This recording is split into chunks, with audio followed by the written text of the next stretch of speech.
And Deacon Jim, how did you, tell us a little bit about your background. Yeah, certainly. As Brother Al, I was brought up in Brooklyn, a Lady Helper Christians parish. I had the lovely Sisters of Charity of Halifax, who gave me a very good foundation.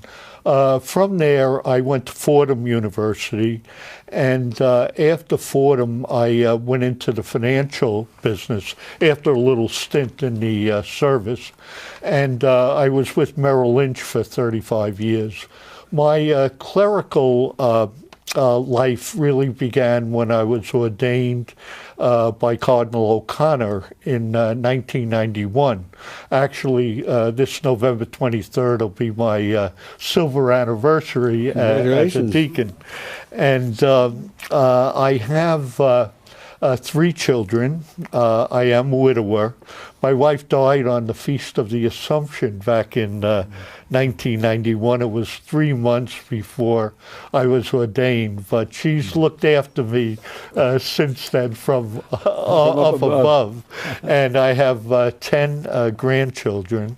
Wow. Also, my main focus as a deacon has been with the Respect Life. For the last 20-some-odd years, I've been the area coordinator for the Respect Life Family Life Office. I tie in with Sister Lucy Marie, Sister Shirley.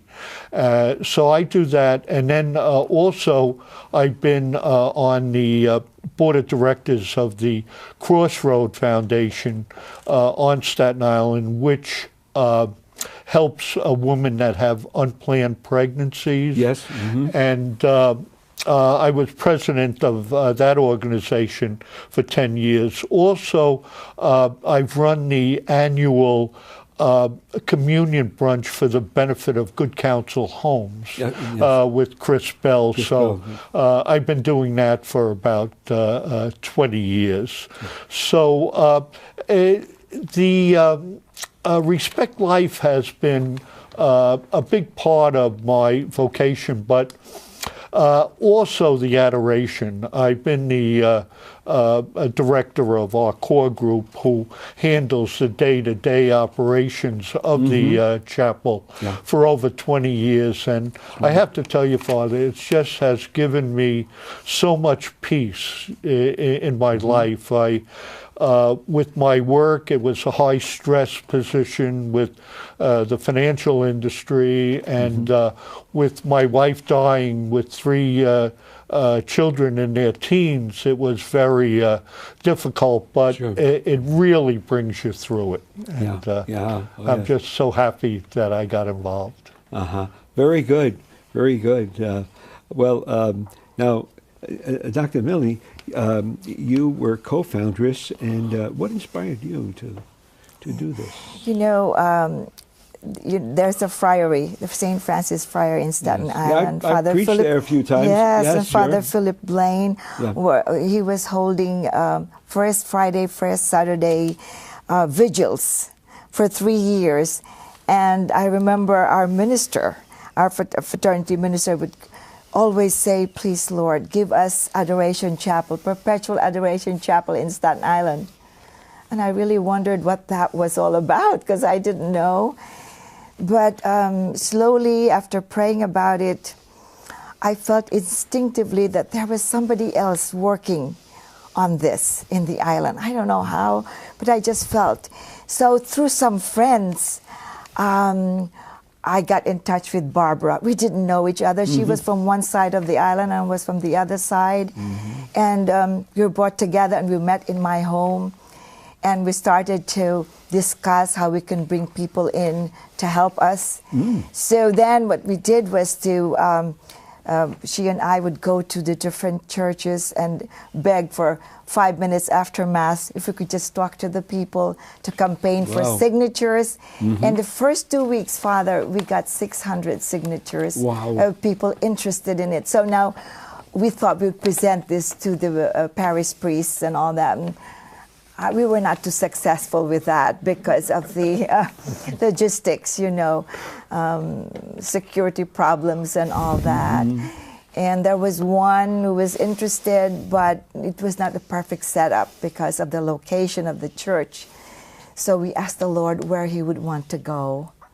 And I think he answered us by bringing us to the right place. Yes, and so through some friends, Barbara finally got in touch with Brother Al. Yes. Yeah. Well, you know, if an inspiration is from God, it'll eventually work out the details. Details are nothing for Jesus. He takes care, you know. He takes care of everything. And yes. of course, the providence of God is working well before we even become aware that something's happening.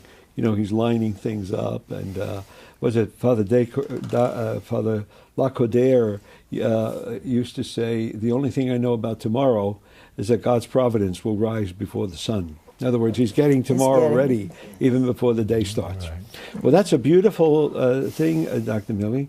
And your own inspiration, the leading that you and Barbara had,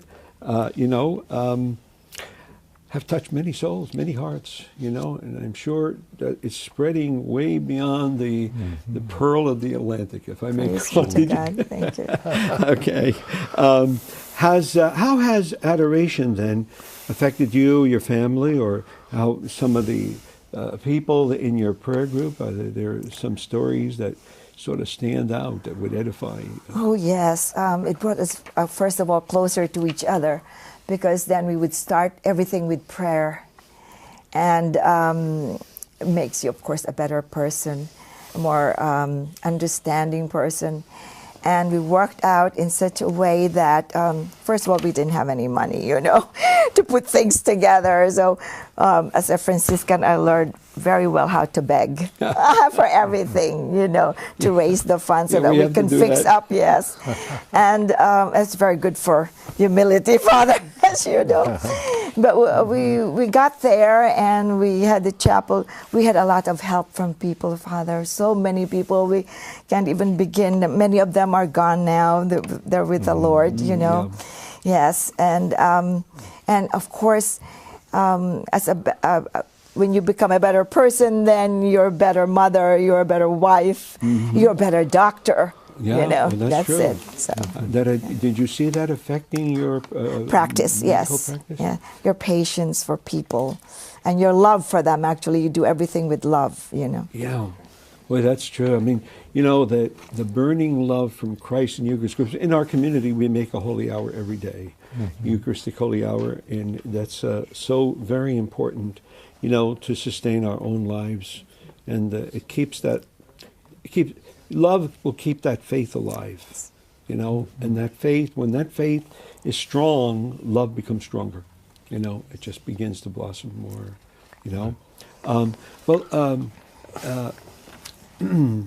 What are some of the effects then that you've seen? How about for you, Deacon Jim? Yes, I like to talk about two people in particular.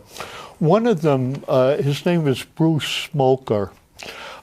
He's in his late 80s now, and he's ill. But this man, Father, for years and years, if we needed somebody at 3 or 4 o'clock in the morning, he would always be there. And I noticed a great peace came over him and stayed with him. He's actually a war hero too. He helped liberate Dachau, the concentration camp. Yeah. And I find the greatest generation people have been so important to us in the chapel. Another person would be a fellow by the name of Billy Wright. And he was over in Vietnam, right in the middle of the fighting. And in fact, he's ill now because of Agent Orange. But Billy, every time with the overnights, you need somebody at 1, you need somebody at 2. And even though he's gone through so much himself, you know, health-wise, they're always there. And I notice just the peacefulness that comes about. And even with myself, when wife died with the teenagers. It was very rough, but it was like an oasis coming to the chapel and having that little, and it would invigorate me and help me carry on. Yeah, and isn't it true? I mean, you sit there in the presence of Christ. From his heart, his love, his peace is just flowing. I mean, you read the diary of St. Faustina and you just come away with the great peace that Christ is giving us. And people today, when they have problems, where do they run? They're taking all kinds of pills. They're running to a psychiatrist. Now, I'm not saying that there's not the place for that kind of professional help. There is. Right. There is. But sometimes for things that they could do very well, staying for a while before Christ in the Blessed Sacrament, they will leave with more peace of mind. Sometimes it's angers, resentments, and things like that we're not accepting. And Jesus in his agony in the garden, he struggled with the will of the Father. He was ready. He was always going to do it, but it overwhelmed him with sorrow. Remember, I mean, his sweat became as drops of blood. Well, he's going to bring peace to those who come to him. Absolutely. And, you think of those beautiful words, "Come to me, all you who labor and are heavy burden, and I will refresh you." That's right. That's beautiful, very beautiful, Tell us, now you've got a current outreach campaign, don't you, about Perpetual Adoration, reaching out to like 900? 900 different chapels, yes. Yeah. Tell us about that. Surely. Last November, Sister Lucy Marie of our Respect Life office reached out to me. She was thinking with the current election coming up, it's so important for the future of our country that we should start. We must make this clear. We're not saying anything political who to vote for. That's right. We're just exactly. We've got to pray. We got to pray that the right people get in. So that's exactly what she asked. So what we did was we started with our chapel. It's a non-political prayer, a beautiful prayer to Mary on one side, and on the other side is an election prayer. And again, non-political, but I thought, let's reach out because of the power of adoration. And so we reached out, and there's 900 some odd other chapels, perpetual, and we reached out to all of them to say the prayer. Wonderful. And if they'd like, people would like to receive the prayer. How can they contact you? Maybe they could actually go to myself or Melly with our email addresses. Which is? My email is very easy. It's deaconjimsi@aol.com and hvnepomuceno@yahoo.com.